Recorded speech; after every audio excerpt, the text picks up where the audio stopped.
Fundamental theorem of arithmetic statement कहता है कि let p be a prime number. p क्या है? प्राइम नंबर है। If p divides a square then p divides a where a is a positive integer. Given क्या देके रखा है इस थ्योरम में कि p डिवाइड करता है किसको? a square. प्रूव क्या करना है हमको कि p डिवाइड करेगा a। ठीक है, चलिए प्रूव करते हैं। हमने लेट किया कि प्राइम फैक्टराइजेशन जो पॉजिटिव इंटीजर हमारा दिया हुआ उसको एक्सप्रेस किया जा सकता है a is equal to p1 p2 p3 dash pn के फॉर्म में। किसके फॉर्म में? p1 p2 p3 dash pn के फॉर्म में, जहां p1 p2 p3 dash pn ये क्या है? प्राइम्स हैं। जरूरी नहीं कि सारे प्राइम्स क्या हो? अलग अलग हो सकता है कि प्राइम्स क्या हो? इक्वल भी हो सकते हैं। कोई भी प्राइम्स आपस में इक्वल हो सकते हैं। क्या करते हैं? दोनों को मल्टीप्लाई, यानी a को a से फिर से मल्टीप्लाई करा देते हैं, तो प्राइम फैक्टर से फिर से क्या हो जाएगा? मल्टीप्लाइड हो जाएगा। सॉल्व करते हैं, a इंटू ए स्क्वायर हो जाएगा। प्राइम्स किसके फॉर्म में मिल जाएंगे? हमको स्क्वायर के फॉर्म में मिल जाएंगे। किसके फॉर्म में मिल जाएंगे? स्क्वायर के फॉर्म में मिल जाएंगे।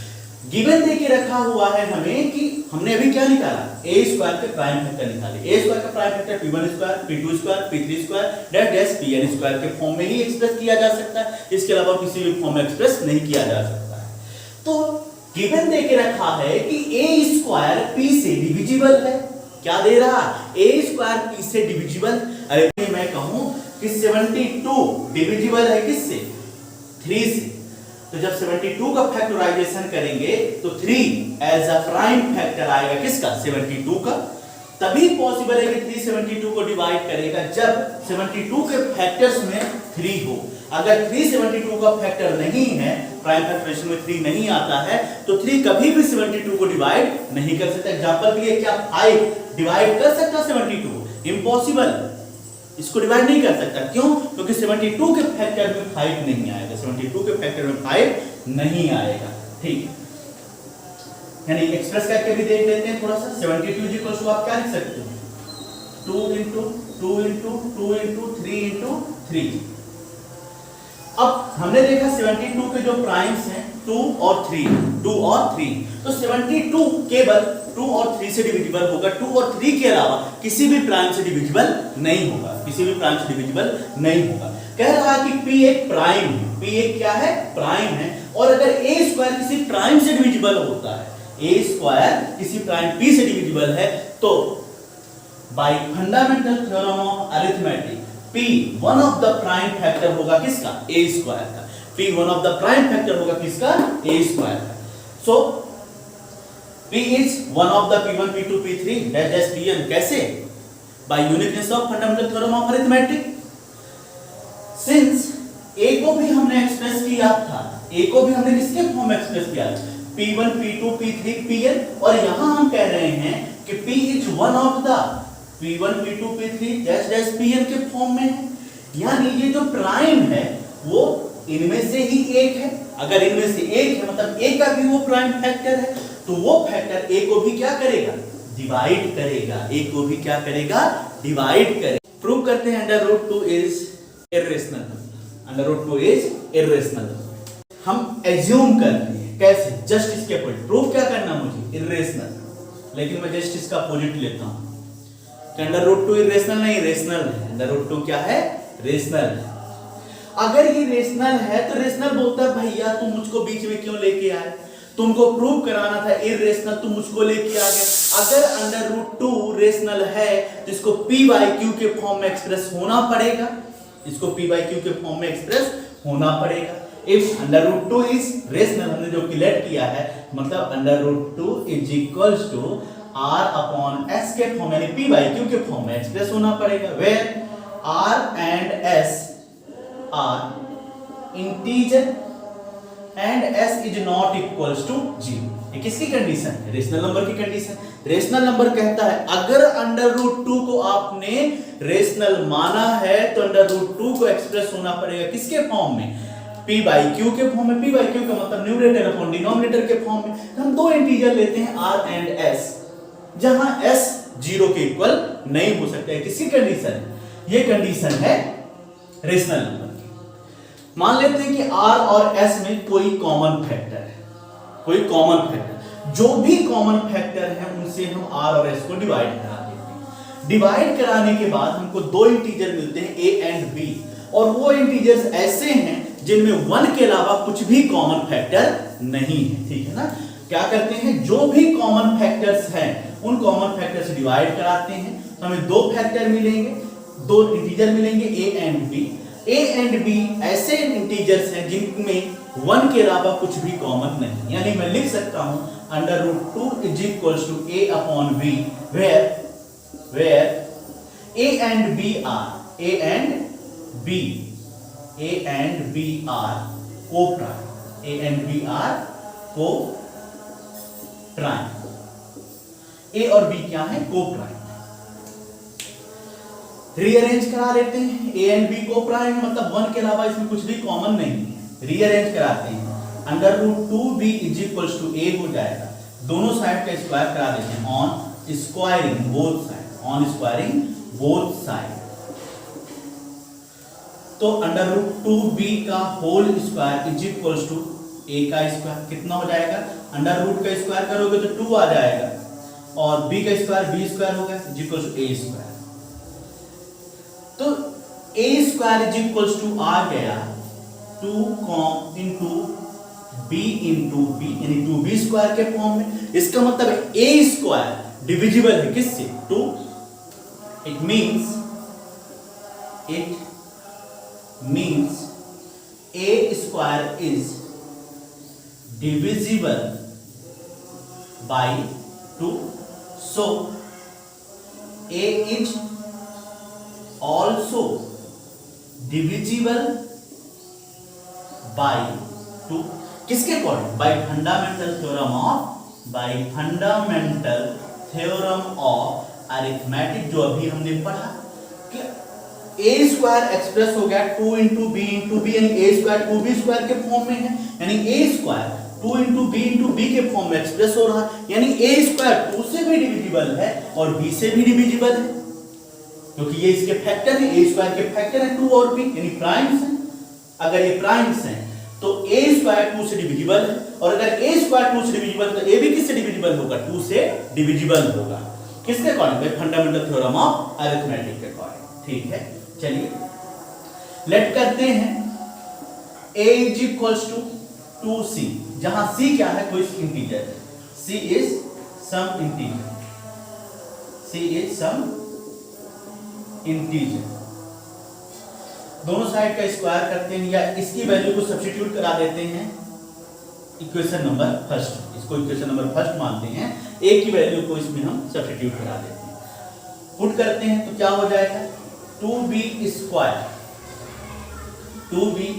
Is equal to a square, ये कितना हो जाएगा, 2c स्क्वायर, यानी 2b square is equal to कितना हो जाएगा, 4c स्क्वायर, यानी b square is equal to हो जाएगा, 2 नीचे जाएगा, 4c स्क्वायर अपॉन 2 से 2 कैंसिल आउट हो जाएगा, तो b square is equal to कितना आ जाएगा, 2c स्क्वायर। अच्छा, यानी b स्क्वायर को हम लिख सकते हैं 2 इंटू सी के फॉर्म में, 2 इंटू सी के फॉर्म में, तो 2 एक प्राइम है जो किसके फैक्टराइजेशन में आ रहा है, b स्क्वायर के फैक्टराइजेशन में आ रहा है, इसका मतलब 2 b स्क्वायर को क्या करेगा, डिवाइड करेगा, तो 2 b को भी क्या करेगा, डिवाइड करेगा, 2 b को भी क्या करेगा, डिवाइड करेगा, किसके according, by fundamental theorem of arithmetic के according, by fundamental theorem of arithmetic के अकॉर्डिंग। इसका मतलब है कि b 2 से डिविजिबल है, और हमने यहां कहा कि a 2 से क्या है, डिविजिबल है, a 2 से क्या है, डिविजिबल है, मतलब a and b have at least 2 as a common factor, 2 as a common factor, क्योंकि a भी 2 से डिविजिबल है और b भी 2 से डिविजिबल, तो हमने कहा कि भैया जब तुमने यहाँ डिवाइड कराया था कॉमन फैक्टर लेके, तो क्या तुमको डिवाइड नहीं आ रहा था क्या, उसने कहा क्यों, मुझको डिवाइड क्यों नहीं आ रहा था, मैंने तो पूरा डिवाइड किया था, जो भी कॉमन फैक्टर था उस कॉमन फैक्टर से हमने डिवाइड किया, तो हमने कहा जब तुमने लिखा है कि ये नंबर को प्राइम है, यानी a और b 1 के अलावा किसी भी नंबर से डिविजिबल नहीं है, तो 2 इन दोनों का कॉमन फैक्टर कैसे बच गया, तो ए और बी दोनों का 2 कॉमन फैक्टर कैसे है? ए भी 2 से डिविजिबल हो रहा है और बी भी 2 से डिविजिबल हो रहा है, और अगर दोनों 2 से डिविजिबल हो रहे हैं तो फिर को-प्राइम कैसे है? को-प्राइम नंबर वो नंबर होते हैं जिनका कॉमन फैक्टर मैक्सिमम कितना हो सकता है? 1 हो सकता है। बड़ा कंफ्यूजन हुआ भैया, हमने तो यहाँ पूरा आर एंड एस में जो भी कॉमन फैक्टर था उस कॉमन फैक्टर से हमने डिवाइड करा दिया था, जो इंटीजर बचे थे ए और बी बचे थे, मतलब हमने लिख दिया कि नंबर क्या थे? को-प्राइम थे। ए एंड बी क्या थे? को-प्राइम थे। हमें लगा कुछ तो गड़बड़ हुआ है, हमने यहाँ रीअरेंज कराया था, चेक किया, √2b = a, दोनों साइड का स्क्वायर किया था, a² = 2b² हुआ, मतलब a का एक प्राइम 2 है और 2 से a² डिविजिबल होगा, और अगर 2 से a² डिविजिबल है तो a भी क्या होगा? डिविजिबल होगा। कौन? किसके कारण? फंडामेंटल थ्योरम ऑफ अरिथमेटिक के कारण। फिर हमने a = समथिंग 2c मान लिया, b² की जगह हम क्या ले रहे हैं? c इंटीजर ले रहे हैं, जहां c कोई एक इंटीजर है, तो इसकी वैल्यू को हमने पुट करा दिया। ये जो वैल्यू है हमारी a = 2c, इसको इक्वेशन नंबर फर्स्ट में हम पुट करा देते हैं a² की जगह। इसको जब हमने सॉल्व किया तो कितना हो गया? 4c²। सिंपलीफाई करने पे b² कितना आ गया? 2c², यानी b² का एक प्राइम कौन सा आ गया? 2 आ गया। एक b² का एक प्राइम क्या आ गया? 2। इसका मतलब b² भी डिविजिबल है 2 से, तो भाई fundamental theorem of arithmetic b भी डिविजिबल होगा किससे? 2 से। अब लो फिर से टेंशन, a भी 2 से डिविजिबल है, b भी 2 से डिविजिबल है, मतलब एटलीस्ट a और b दोनों 2 एज अ कॉमन फैक्टर है, उनका एटलीस्ट a और b का 2 एक कॉमन फैक्टर है। अगर ये कॉमन फैक्टर है तो ये नंबर को-प्राइम नहीं हो सकता। दो में से एक ही बात सही हो रही है, ठीक है? चिट भी हमारी, पट भी हमारी, ये नहीं होगा। या तो आप ये कहो a एंड b क्या है? को-प्राइम है, या तो आप ये कहो कि a एंड b के बीच 2 कॉमन फैक्टर, तो ये को-प्राइम नहीं है। आप यहाँ प्रूव कर रहे हो कि ये नंबर्स कैसे हैं? को-प्राइम, और यहाँ ये भी कह रहे हो a और b के बीच, दोनों के बीच क्या? 2 एज अ कॉमन फैक्टर, तो दो में से एक ही होगा। तो ये जो हमारा कॉन्ट्रडिक्शन आ रहा है, ये किसके कारण आ रहा है? This contradiction has arisen because of our incorrect assumptions। जो हमने assumptions लिया था, जो हमने शुरुआत किया था, वही हमारा गलत था, ठीक है? ये जो हमने लिया था √2 इज रेशनल नंबर, सो या therefore √2 is an irrational number. √2 is an irrational number. Prove that √3 is irrational number. Assume करते हैं कि √3 क्या है? एक रेशनल नंबर है। √3 क्या है? रेशनल नंबर है। तो जैसे ही हमने कहा कि ये नंबर रेशनल है, तो रेशनल नंबर कहेगा भैया इसको न्यूमरेटर अपॉन डिनोमिनेटर के फॉर्म में लिखो। तो हमने कहा कि चलो √3 = a/b। इस बार हम डायरेक्टली ले रहे हैं कि a एंड b कैसे हैं? Co-prime number. को-प्राइम का मतलब क्या है? ऐसे इंटीजर जिनके बीच मैक्सिमम हाईएस्ट कॉमन फैक्टर क्या होता है? 1 होता है, जिनका हाईएस्ट कॉमन फैक्टर कितना होता है? 1, यानी a और b के बीच 1 के अलावा कोई भी कॉमन फैक्टर नहीं होगा। रीअरेंज कराते हैं, b √3 = कितना हो जाएगा? a on squaring both side, दोनों साइड का स्क्वायर करते हैं, दोनों साइड का स्क्वायर करने पर कितना आ जाएगा? 3b² = a², यानी a² को हम एक्सप्रेस कर सकते हैं 3 × b के फॉर्म में, यानी 3 एक प्राइम है किसका? a² का। 3 एक प्राइम फैक्टर है किसका? a² का। और अगर 3 एक प्राइम फैक्टर है a² का, 3 डिवाइड करेगा किसको? a² को। 3 डिवाइड करेगा किसको? a² को डिवाइड करेगा। अगर 3 a² को डिवाइड कर रहा है तो 3a को भी क्या करेगा? डिवाइड करेगा। किसके according? By fundamental theorem of arithmetic के according, by fundamental theorem of arithmetic के अकॉर्डिंग। इसको इक्वेशन नंबर फर्स्ट मान लेते हैं। फिर लेट करते हैं या एज्यूम करते हैं a = समथिंग 3c 3m, किसी के भी फॉर्म में लिख लो, जहां c क्या होगा? इंटीजर होगा। c is some integer. c इसकी वैल्यू को सब्स्टिट्यूट करते हैं इस इक्वेशन में, तो कितना हो जाएगा? 3b² = 3c का होल स्क्वायर, a² की जगह 3c की वैल्यू रखेंगे, कितना हो जाएगा? 3c का होल स्क्वायर, यानी 3b² हो जाएगा 9c²। 3 से कट करेंगे, b² कितना हो जाएगा? 3c², यानी b² को एक्सप्रेस कर सकते हैं 3 × c के फॉर्म, यानी 3 एक प्राइम फैक्टर है किसका? b² का, यानी 3 क्या करेगा? b² को डिवाइड करेगा। 3b² को डिवाइड कर रहा है तो 3b को भी क्या करेगा? डिवाइड करेगा। किसके according? By fundamental theorem of arithmetic के according, by fundamental theorem of arithmetic के अकॉर्डिंग।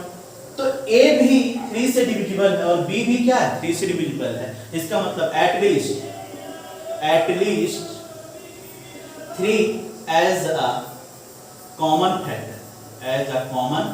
factor between 2 and 3, यानी 3 एक कॉमन फैक्टर होगा किस किस के बीच में, 2 and 3 के बीच में। और अगर 3 के बीच में कॉमन फैक्टर है तो ये नंबर जो कंप्लेन कर रहे हैं, कह रहे हैं कि मैं को प्राइम हूं, वो गलत कह रहे हैं, सरासर गलत कह रहे हैं। ठीक है, तो ये कॉन्ट्राडिक्शन क्यों आ रहा है, क्यों अपने ही बात का ये अपोज कर रहा है, क्यों अपने ही बात को कॉन्ट्राडिक्ट कर रहा है। यहाँ कह रहा है कि मैं को प्राइम हूं और यहाँ कह रहा है कि नहीं, मेरे पास 3 एज अ क्या है, कॉमन फैक्टर, एटलीस्ट 3 ऐसा है जो मेरे पास क्या है, कॉमन फैक्टर। ऐसा क्यों हुआ, ये इसलिए हुआ, दिस कॉन्ट्राडिक्शन हैज अराइजन, क्या लिखेंगे, this contradiction has arisen because of our incorrect assumption that under root 3 is rational. So we conclude that our assumption is wrong. Hence under root 3 is irrational number. Under root 3 is irrational number. Prove करना है under root 5 is irrational number. Assume करते हैं under root 5 is rational. Contrary just उसका opposite assume करते हैं कि under root 5 क्या है, एक रेशनल नंबर है। अगर under root 5 रेशनल नंबर है तो रेशनल नंबर की डेफिनेशन को हमें फॉलो करना पड़ेगा। रेशनल नंबर की डेफिनेशन क्या कहती है, रेशनल नंबर वो नंबर होते हैं जो न्यूमरेटर अपॉन डिनोमिनेटर के फॉर्म में एक्सप्रेस होते हैं। तो हम अंडर रूट 5 को न्यूमरेटर अपॉन डिनोमिनेटर के फॉर्म में एक्सप्रेस करते हैं। हम दो इंटीजर लेते हैं a एंड b, जो कि कैसे हैं, को प्राइम। को प्राइम का मतलब है a एंड b के बीच कोई भी कॉमन फैक्टर 1 के अलावा नहीं। ठीक है, रीअरेंज कराते हैं। Under root 5b equals to a होगा, दोनों साइड का स्क्वायर कराते हैं। रूट 5b का square equals to a square, 5b square equals to कितना हो जाएगा, a स्क्वायर। इसको इक्वेशन नंबर फर्स्ट मान लेते हैं। इसका मतलब a square equals to 5 into b into b के फॉर्म में एक्सप्रेस हो रहा है। तो 5 तो यहाँ क्या है, प्राइम है। 5 क्या है, प्राइम है। तो अगर a स्क्वायर के फैक्टर में प्राइम 5 आ रहा है तो इसका मतलब है a स्क्वायर प्राइम 5 से क्या है, डिविजिबल है। a स्क्वायर प्राइम 5 से क्या है, डिविजिबल है। और अगर a स्क्वायर 5 से डिविजिबल है तो 5 भी a भी किससे डिविजिबल होगा, 5 से। किसके according, by fundamental theorem of arithmetic के अकॉर्डिंग। लेट करते हैं a is equals to something 5c। देखो जो भी क्वेश्चन प्रूव कर रहा हो, अगर a is equals to prove करा रहा होता अंडर रूट 2 इज इरेशनल तो a is equals to 2c लेंगे। अगर प्रूव करा रहा होगा अंडर रूट 3 इज इरेशनल तो a is equals to 3c लेंगे। और यहाँ अंडर रूट 5 का तो हम a is equals to 5c ले रहे हैं। अंडर रूट 7 का होता तो a is equals to यहाँ कितना लेते हैं हम, 7c लेते हैं। अब इस वैल्यू को इक्वेशन नंबर फर्स्ट में पुट करा देते हैं। इक्वेशन नंबर फर्स्ट क्या थी हमारी, 5b square is equal to a square. a की जगह हम 5c रखते हैं, स्क्वायर करते हैं तो b स्क्वायर इक्वल टू कितना हो जाएगा, 5c स्क्वायर। यानी b स्क्वायर को जब हमने एक्सप्रेस किया तो 5 into c के फॉर्म में एक्सप्रेस हुआ। यानी यहां भी 5 पे क्या है, प्राइम है। तो b स्क्वायर के फैक्टर में फिर प्राइम 5 आ गया। b स्क्वायर के फैक्टर में क्या आ रहा, प्राइम 5 आ रहा है। अगर प्राइम 5 आ रहा तो इसका मतलब ये है कि 5 डिवाइड करेगा किसको, b स्क्वायर को। 5 डिवाइड करेगा किसको, b स्क्वायर को। अगर 5 b स्क्वायर को डिवाइड कर रहा है तो 5 b को भी क्या करेगा, डिवाइड करेगा। किसके according, by fundamental theorem of arithmetic के अकॉर्डिंग। ठीक है, bye fundamental theorem of arithmetic के अकॉर्डिंग। लो भैया बन गई कहानी। यहां कह रहा है कि 5 डिवाइड कर रहा है a को और यहां कर रहा है 5 भी डिवाइड कर रहा है b को। Therefore a and b at least 5, a and b के बीच एटलीस्ट 5 क्या है, एक कॉमन फैक्टर। 5 क्या है, एक कॉमन फैक्टर। अब ये जो फैक्ट है, but this contradict the fact that जो हमने क्या माना था कि नंबर a एंड b क्या थे, को प्राइम थे। ये इसका क्या कर रहा, अपोज कर रहा, बोल रहा नहीं a एंड b के बीच कौन कॉमन है, 5 है। और ये बोल रहा नहीं, a एंड b कैसे हैं, को प्राइम।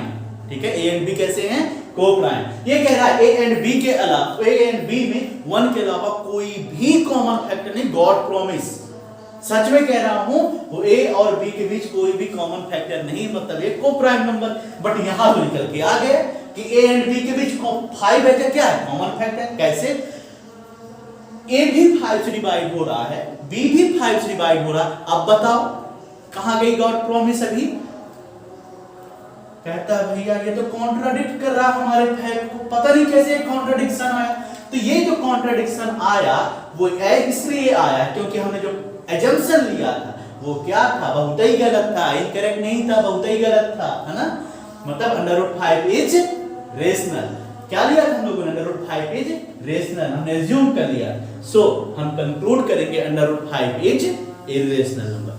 तो लिखने के लिए सारे क्वेश्चन को आप फॉलो कर सकते हैं। अगर √2 का करना है, √2 की जगह क्या कर लेना केवल आपको, सॉरी √2 का करना है तो जहां 5 लिखा है √2 लिखते चलिए, बाकी एक्सप्लेन कर दिया है हमने। तो ऐसे कोई भी प्राइम नंबर का अगर आपको सॉरी कोई भी प्राइम का सेट आपको इरेशनल प्रूव कराना है तो आप ये मेथड फॉलो कर सकते हैं।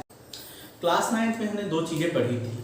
अगर किसी रेशनल नंबर को इरेशनल नंबर से ऐड या सबट्रैक्ट कराया जाए तो जो रिजल्ट आएगा वो हमेशा इरेशनल होगा। किसी रेशनल नंबर को किसी इरेशनल नंबर से चाहे प्रोडक्ट कराएं चाहे डिवाइड कराएं, जो प्रोडक्ट मिलेगा यानी जो रिजल्ट मिलेगा वो हमेशा क्या होगा, इरेशनल मिलेगा। ठीक है, तो यहाँ क्या है, शो कराना है 3 + 2 √5 इज इरेशनल। ठीक है, अब अगर हम देखें क्लास 9 के स्टूडेंट होते तो हम इसको डायरेक्ट क्या बोलते हैं, इरेशनल बोलते हैं। क्यों बोलते हैं इरेशनल, क्योंकि √5 इरेशनल नंबर है और 2 रेशनल नंबर इससे मल्टीप्लाई हो रहा है, इन दोनों का प्रोडक्ट क्या होगा, इरेशनल। और इरेशनल को किसी रेशनल से ऐड कराएंगे तब भी क्या आएगा, इरेशनल। लेकिन हम क्लास 9th में क्लास 10th में आ रहे हैं और क्लास 10th में क्या करना, आपको प्रूव कराना कि ये कैसे इरेशनल हो रहा है। यानी 3 + 2 √5 पे एग्जांपल लेके हम सॉल्व करते हैं, प्रूव कराते हैं या शो कराते हैं कि 3 + 2 √5 कैसे एक इरेशनल नंबर है। ठीक है, हम एज्यूम करते हैं कि 3 + 2 √5 क्या है, रेशनल नंबर। कॉन्ट्ररी एज्यूम करते हैं, let us assume that let's assume to contrary that 3 + 2 √5 is rational। ठीक है, अगर ये रेशनल है तो इसको हम न्यूमरेटर अपॉन डिनोमिनेटर के फॉर्म में एक्सप्रेस करेंगे। तो हम a एंड b दो इंटीजर लेते हैं जो कि कैसे हैं, को-प्राइम, जो कि कैसे हैं, को-प्राइम। ठीक है, इसने फिर क्लेम कर दिया भैया को-प्राइम है, ध्यान रखना, और b ≠ = 0। रीअरेंज कराते हैं, मोटो ये है, यानी करना क्या है आपको, केवल जो अंडर रूट में वैल्यू उसको लेफ्ट हैंड साइड में रखना है, बाकी सारी वैल्यू को आपको राइट हैंड साइड में लेके जाना है, बट अरिथमेटिक को फॉलो करना। ठीक है, अरिथमेटिक को क्या करना है, फॉलो करना। 3 प्लस में था, राइट हैंड साइड जाएगा तो माइनस में हो जाएगा, इन दोनों का आप एलसीएम ले लो, सिंपलीफाई कर दो। 2 यहाँ प्रोडक्ट में इधर जाएगा तो डिवाइड नहीं हो जाएगा। सिंस a और b दोनों क्या थे, इंटीजर थे, यानी को-प्राइम जो भी इंटीजर ले रहे हैं, a एंड b क्या है, इंटीजर है, तो a - 3b/2b ये क्या बनेगा, रेशनल नंबर बनेगा। ये क्या बनेगा, हमेशा रेशनल नंबर बनेगा, क्योंकि दोनों के दोनों क्या हैं, इंटीजर्स हैं। तो अगर ये रेशनल नंबर, इसका राइट हैंड साइड रेशनल है तो लेफ्ट हैंड साइड भी क्या होगा, रेशनल होगा। सो हमने कहा a - 3b/2b क्या होगा, रेशनल होगा। क्यों रेशनल, क्योंकि a b इंटीजर है, 2 और 3 तो इंटीजर है ही, को पता ही है। तो √5 भी क्या होना चाहिए, रेशनल होना चाहिए इसके अकॉर्डिंग। क्यों होना चाहिए, क्योंकि हमने पढ़ा है कि अगर किसी इक्वेशन का कोई इक्वेशन लिखी हुई है तो उसका लेफ्ट हैंड साइड और राइट हैंड साइड हमेशा क्या होते हैं, इक्वल होती हैं।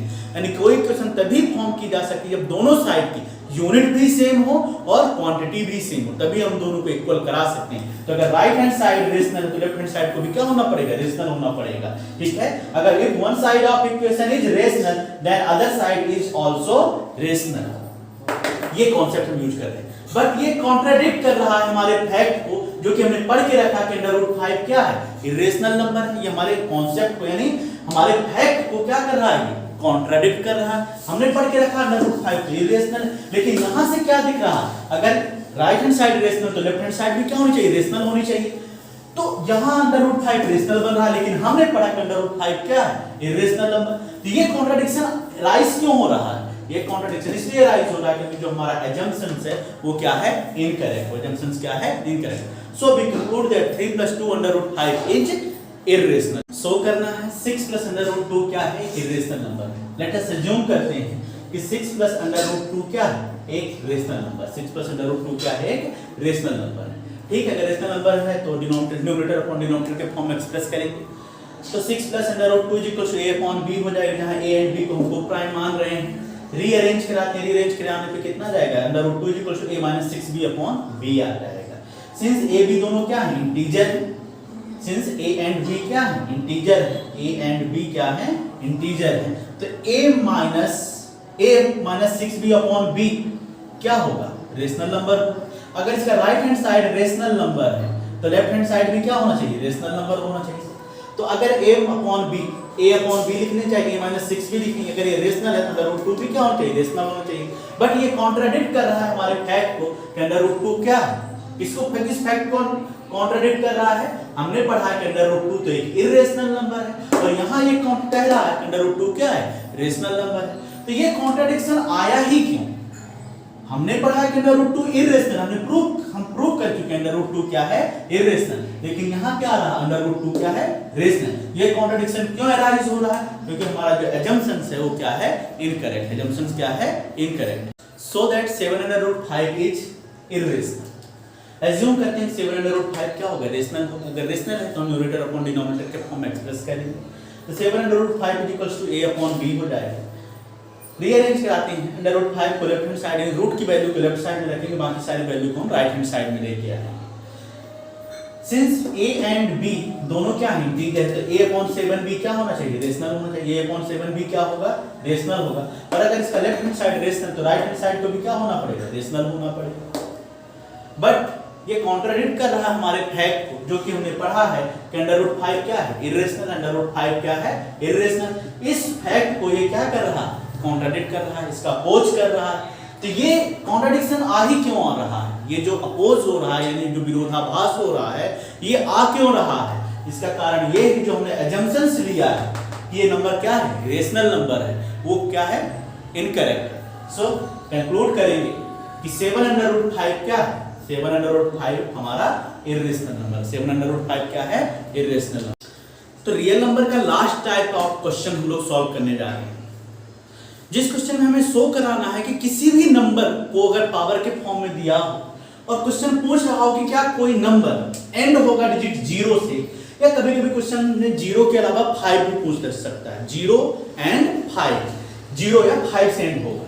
तो अगर किसी नंबर को एंड होना है 0 से, तो ये नंबर डिविजिबल होना चाहिए 2 एंड 5 से। ये नंबर किससे डिविजिबल होना चाहिए? 2 एंड 5 दोनों से। अगर कोई नंबर 2 एंड 5 दोनों नंबर से डिविजिबल है तो नंबर 0 से एंड होगा। अदरवाइज जो नंबर कभी भी 0 से एंड नहीं होगा।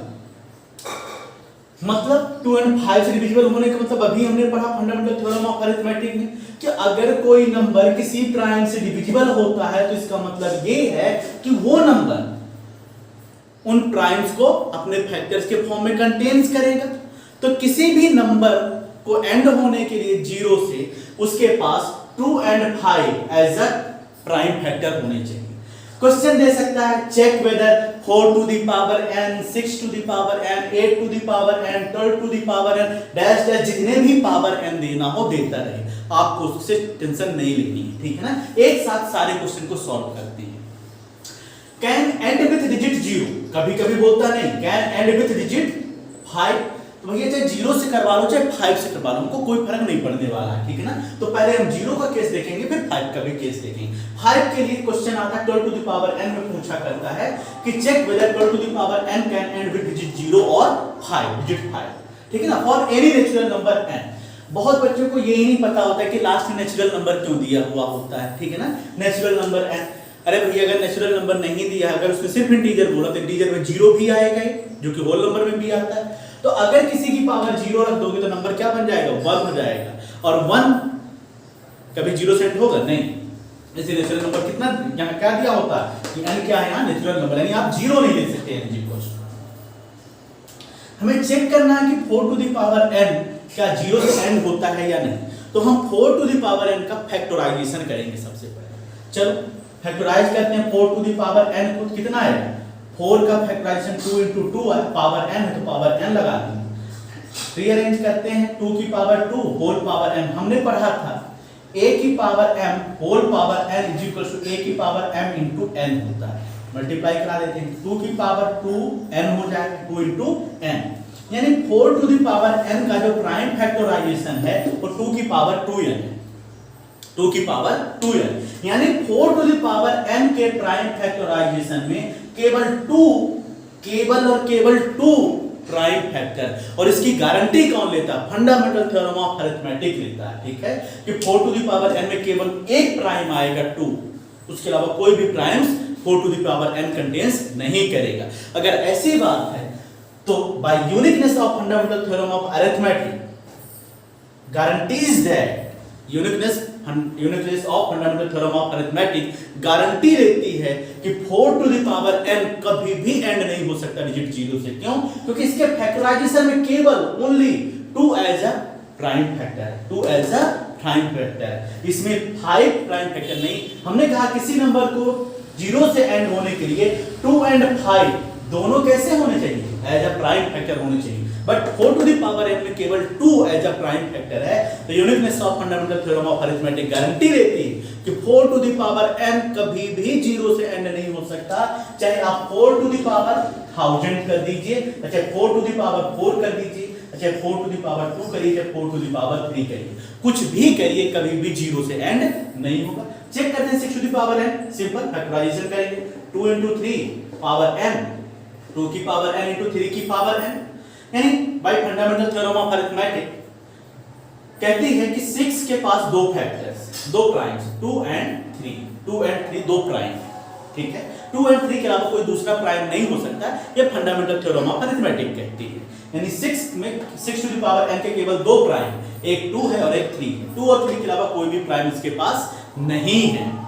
तो जब नहीं है तो uniqueness of fundamental theorem of arithmetic guarantee देती है कि भैया 6 टू द पावर n कभी भी 0 से एंड नहीं हो सकता। क्यों? क्योंकि किसी भी नंबर को 0 से एंड होने के लिए 2 and 5 बोथ से डिविजिबल होना पड़ता है, बट यहां तो केवल 2 प्राइम है, 5 तो है ही नहीं। जब 5 कंटेन नहीं कर रहा है तो नंबर कभी भी 0 से एंड नहीं होगा। प्रूव करना है a to the power n can end with digit 0, a to the power n can end with digit 0। Check करते हैं, पहले फैक्टराइजेशन करते हैं, 2 into 2 होल पावर n, 2 की पावर 3 होल पावर n, कितना हो जाएगा? 2 की पावर 3n हो जाएगा। फंडामेंटल थ्योरम ऑफ अरिथमेटिक बताती है कि a to the power n में केवल और केवल एक प्राइम होगा और वो क्या होगा? 2 होगा। 2 के अलावा कोई भी प्राइम इसमें नहीं है। जब 2 के अलावा कोई भी प्राइम इसमें नहीं तो uniqueness of fundamental theorem of arithmetic guarantees देती है कि a to the power n कभी भी 0 से एंड नहीं हो सकता। 12 टू द पावर n के लिए क्वेश्चन करता है क्या 12 to the power n end होगा डिजिट 0 और 5 से? तो किसी भी डिजिट को 0 और 5 से एंड होने के लिए 5 से तो डिविजिबल होना ही पड़ेगा। 2 की गारंटी नहीं लेते, लेकिन 5 से उसको डिविजिबल होना ही पड़ेगा, तो उसको 5 से डिविजिबल होना ही पड़ेगा। लेकिन देखते हैं क्या होता है। 12 का 2 into 3 होगा पावर n, 2 की पावर 2 into 3 पावर n, 2 की पावर 2n into 3 की पावर n, यानी 12 की पावर n, यानी 12 की पावर n में केवल दो प्राइम है, 2 and 3, 5 इसमें प्राइम है ही नहीं। तो फंडामेंटल थ्योरम ऑफ अरिथमेटिक कहती है कि 12 टू द पावर n को 12 टू द पावर n केवल दो प्राइम कंटेन करता है। कौन कौन से? 2 and 3।